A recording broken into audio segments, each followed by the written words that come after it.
There was an Israeli young man who had to travel to the United States for a particular reason. He wasn't a man of means, and when he came back, he landed in Ben Gurion Airport, he collected his suitcases, and he went outside to take a nesher. We know the nesher is that van taxi that waits until it fills up with enough people, and then it drives you to Yerushalayim and it drops everyone off in their own neighborhoods. It takes a long time to get home, but it's the most cost-effective way to get from the airport to Yerushalayim, at least when the story happened. And he comes to the nesher, and sometimes you have to wait 45 minutes, an hour till the nesher fills up, but he's in luck. He's the last guy. There's one seat left, and that seat is waiting for him.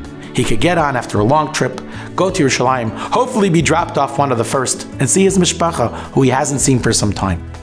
But as he's about to get onto the van, he realizes that the only seat that was left was a seat next to a woman.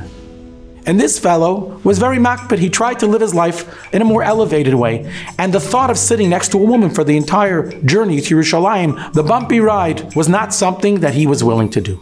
So he turns to the driver and he says, Nahag, Adoni, Slicha, is there any way, maybe possible, that you could rearrange the seating so that I could get the last seat and we can go to Yerushalayim? And the driver says, Tazoboti, leave me alone. I'm not interested in people like you. You don't like the seat, don't come with me. What's he supposed to do? He walks away, and as soon as he walks away, someone else comes and takes the seat, and the taxi, the tender, leaves for Yerushalayim.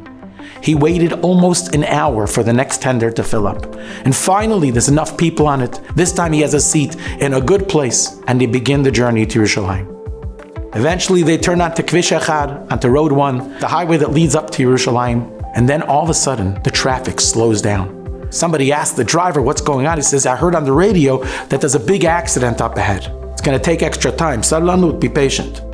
And they crawl, they creep, and eventually they come to the scene of the accident. And when he looks out the window at the scene of the accident, his heart drops.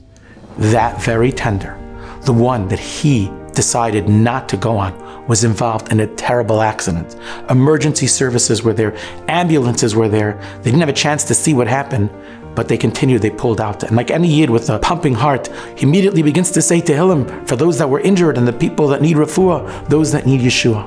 And he davened for them. But when he concluded davening for them, he also put in a tefillah, a prayer of Haidah, of thanks to HaKadosh Baruch Hu. Thank you, HaKadosh Baruch Hu, for sparing me from a challenge of Kedusha, which ultimately spared my life.